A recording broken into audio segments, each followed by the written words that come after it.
सुप्रभात बच्चों, मैं आपकी हिंदी की अध्यापिका और आज हम हिंदी का पाठ 4 शुरू करने जा रहे हैं, जिसका शीर्षक है चल पड़े जिधर दो डग मग में। चलिए शुरू करते हैं पाठ 4 चल पड़े जिधर दो डग मग में, जो एक कविता है। कविता का परिचय देखते हैं। सोहनलाल द्विवेदी द्वारा रचित इस कविता में महात्मा गांधी के चमत्कारी व्यक्तित्व पर प्रकाश डाला गया है। ये चमत्कारी व्यक्तित्व ने देशवासियों का दिल जीत लिया। लोगों ने उनके जीवन से प्रेरणा लेकर अपने जीवन की दिशा ही बदल दी। उन्हीं के अथक परिश्रम और प्रभाव का परिणाम हमारी आजादी है।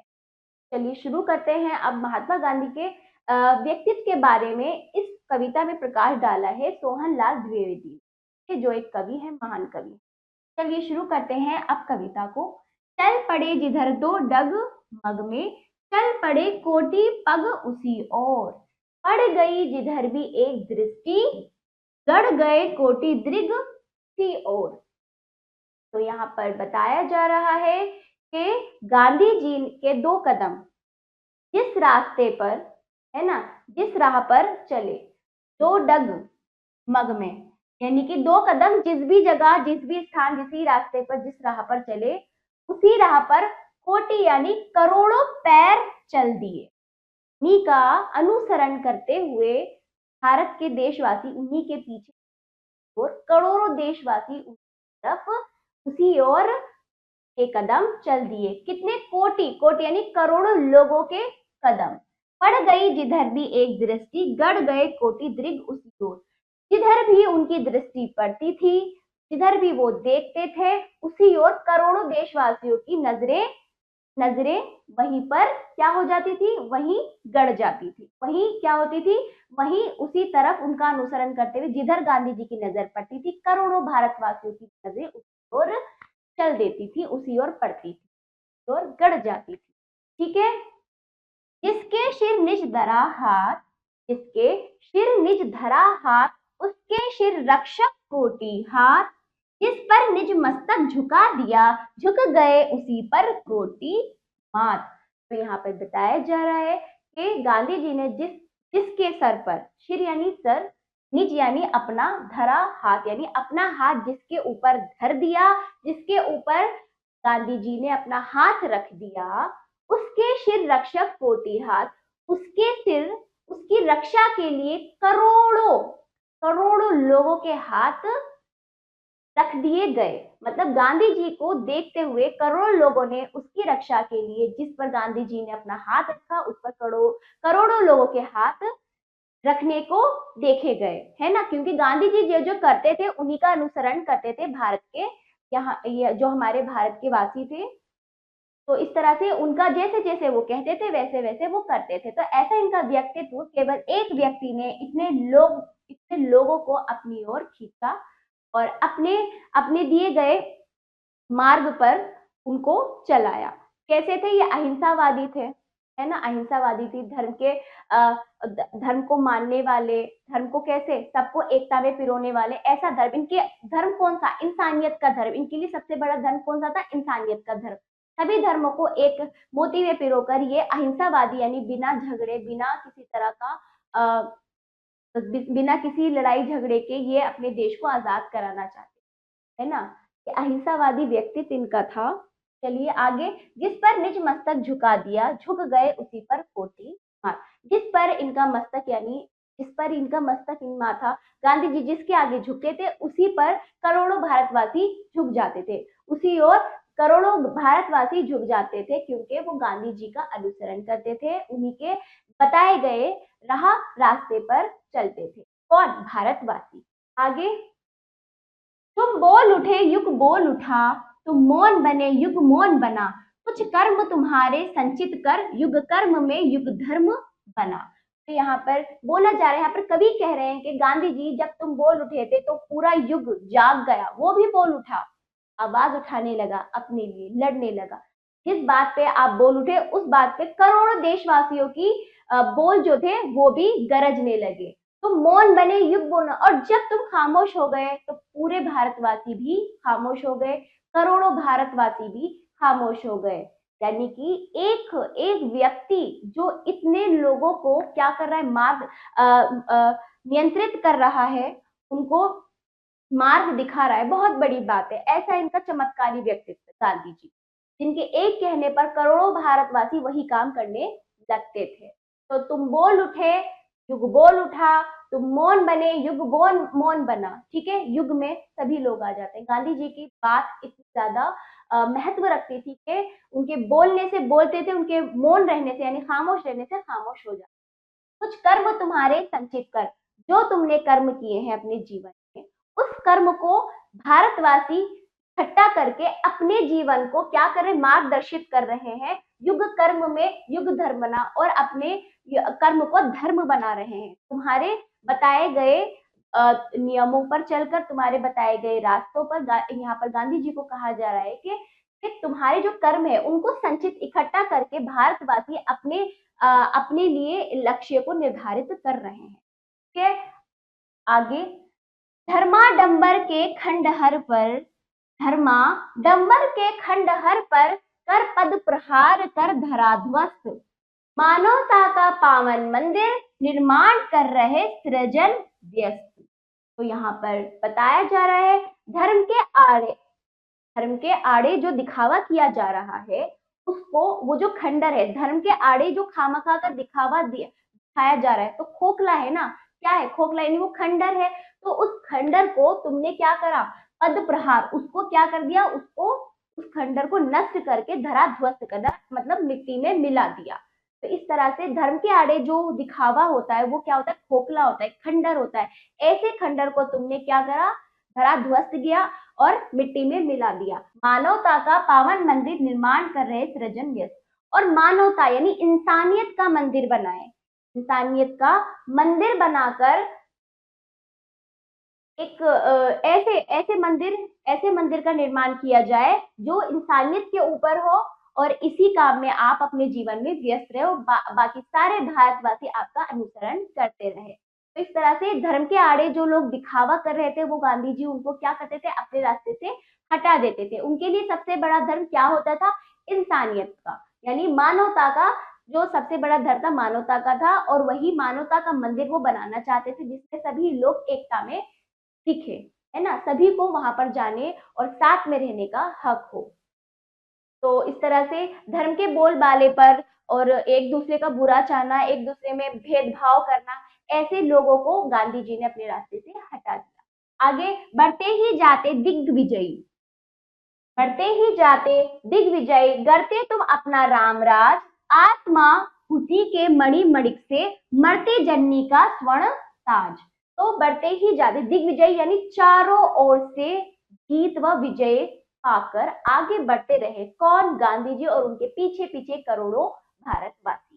करते तुम अपना राम राज, यहाँ पर राम राज का अर्थ है ऐसा राज जिसमें सभी को एकता में पिरोकर, सभी के हक में, सभी के अधिकारों का ध्यान रखते हुए ऐसा राज जिसमें सभी के बारे में सोचा जाए। तो यहाँ पर किसका राज था उस समय अंग्रेजों का राज था। उस राज को हटाकर ये राम राज यानी इंसानियत का राज जगाना चाहते थे, ऐसा राज्य जिसमें सभी लोगों के सुख सुविधाएं व उनके अधिकारों की बात हो। तो राम राज का यहाँ पर अर्थ है इंसानियत में पिरोया हुआ एक ऐसा राज जिसमें सभी लोगों के अधिकार का ध्यान रखा जाए, उनका हनन ना किया जाए। तो लेकिन उस समय क्या था, राजनीति चल रही थी किसकी, अंग्रेजों की, और वो हम भारतवासियों पर जुल्म ढा रहे थे। तो गांधी जी कई प्रकार के आंदोलन चला रहे थे जिससे कि ये सारी चीजें खत्म हो और रामराज हो और इंसानियत के धर्म को, इंसानियत के मंदिर को ऊपर रखा जाए। ठीक है, फिर वो आगे इस तरह से चारों तरफ से वो आंदोलन चलाते रहे, सत्याग्रह आंदोलन, दांडी मार्च, कई तरह के आंदोलन इन्होंने चलाए जिससे कि चारों तरफ से ये जीतते हुए आगे चलते रहे। फिर इस तरह से इंसानियत का धर्म को जगाते हुए वो आत्माहुति के मणिक मणिक से, मरते जननी का स्वर्ण ताज, इस तरह से अपनी आत्माहुति के मणिक मणिक से मरते जननी का स्वर्ण ताज, है ना। तो इस तरह से जब उस समय क्या होता, भारत को स्वतंत्रता की लड़ाई जो लड़ रहे हैं, भारत को जो स्वतंत्रता की लड़ाई लड़नी थी, तो कई लोगों ने अपने अपने आप का बलिदान कर दिया, अपनी आत्माहुति दे दी, और उसी उसी उसी का नतीजा, उसी से ही मणि उसी से ही एक स्वर्ण रत्न बना। उन लोगों के बलिदान से एक स्वर्ण रत्न बना, जो कि मरते जन्नी का स्वर्ण था, जो हमारी पृथ्वी का स्वर्ण ताज में लगाया गया। वो आजादी का वो जो आजादी की लड़ाई थी, स्वतंत्रता इतनी आसानी से नहीं मिली। बहुत लोगों ने अपनी अपनी जान का, अपने जीवन का बलिदान दिया, अपनी आत्माहुति का। फिर उसी आत्माहुति के बल पर एक मणिमणिक यानी कि क्या किया गया, मणिमणिक यानी एक स्वर्ण रत्न यानी कीमती रत्न से भारत भूमि जो हमारी भारत माता का स्वर्ण ताज बनाया गया है ना, जिससे कि पूरी दुनिया ने देखा कि किस प्रकार हमारे भारत में कितने महान पुरुष रहे, जिन्होंने हमारे देश के लिए क्या कुछ नहीं। ठीक है, तो वही वही उन लोगों की ही देन है, जिससे कि हमारी जो भारत भूमि है, कि भारत भूमि के सर पे जो स्वर्ण ताज है, उन्हीं लोगों का जो है, उन्हीं लोगों का बलिदान है, उन्हीं लोगों की देन है। आगे, तीसरी कराहती जगती के प्राणों में भरते अभयदान, अधमरे अधमरे देखते हैं तुमको, किसने आकर यह किया त्राण। तीसरी कराहती जगती के प्राणों में भरते अभयदान, अधमरे देखते हैं तुमको, किसने आकर यह किया त्राण।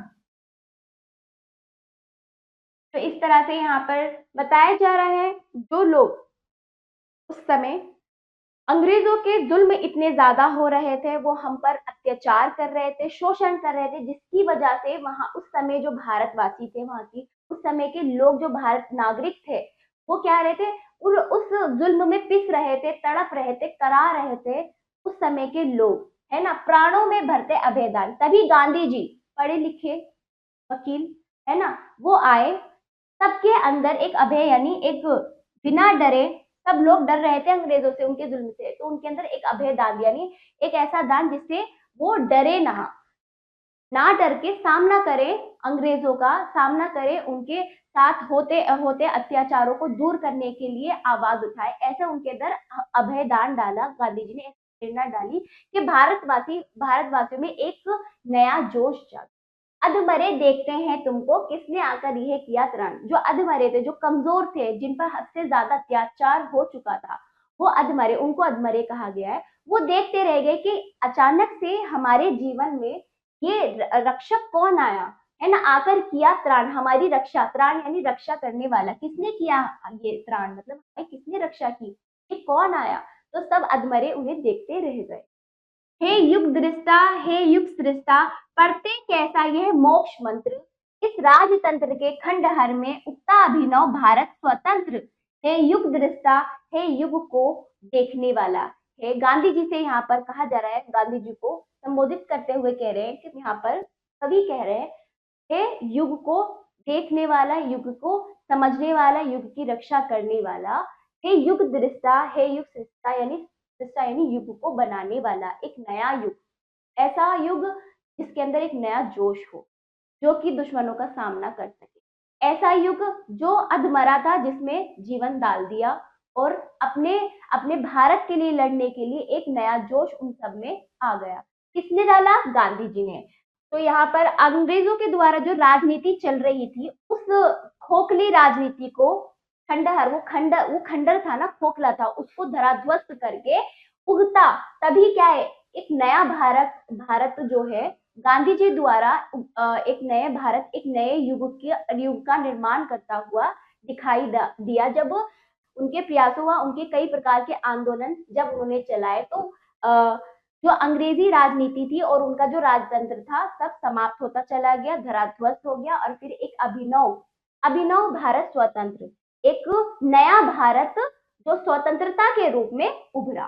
ठीक है बच्चों, तो ये कविता यहीं पर समाप्त होती है। तो इसमें गांधी जी के अथक प्रयासों व उनके परिश्रमों और उनके साथ जितने भी भारतीय खड़े थे, उनके सारे प्रयासों, उनकी हिम्मत व उनकी बहादुरी के बारे में इस कविता में बहुत अच्छे से सोहनलाल द्विवेदी ने बहुत अच्छे से समझाया है। सोहनलाल द्विवेदी जो एक कवि है।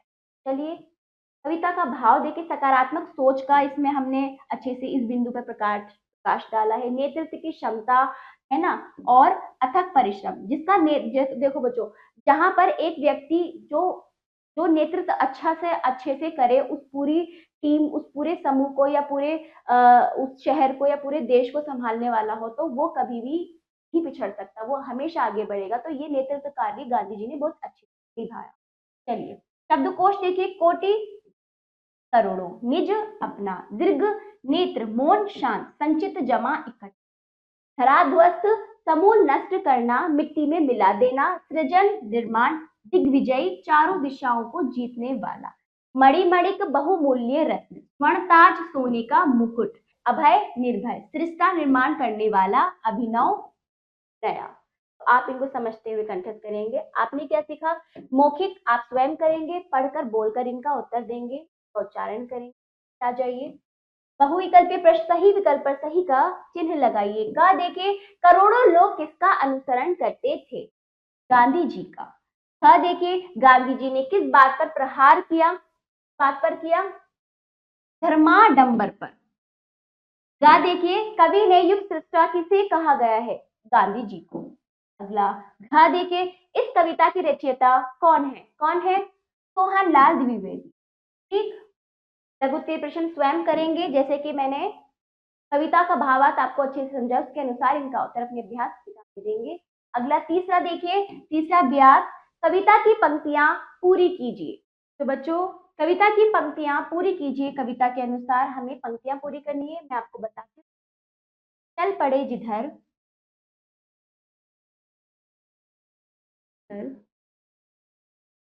दो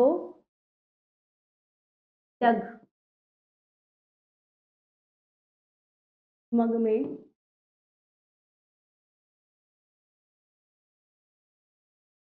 चल पड़े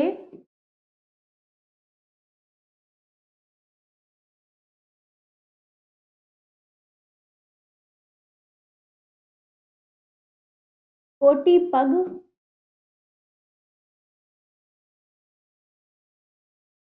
चल पड़े कोटि पग उसी ओर। ठीक है, चल पड़े जिधर दो टग पग में, चल पड़े कोटि पग उसी ओर। ठीक है, उसी ओर ये रहा। तो इस प्रकार आपको कविता के अनुसार करना है। और गाप स्वयं। चौथा देखिए, निम्नलिखित का मिलान कीजिए।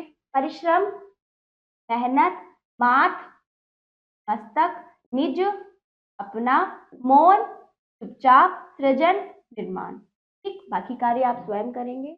तो ये कविता, ये पाठ समाप्त होता है। आशा करती हूँ पाठ आपको समझ आया। इसका अभ्यास आप स्वयं लिखित। तो अब हम मिलते हैं अगले पाठ पर। धन्यवाद।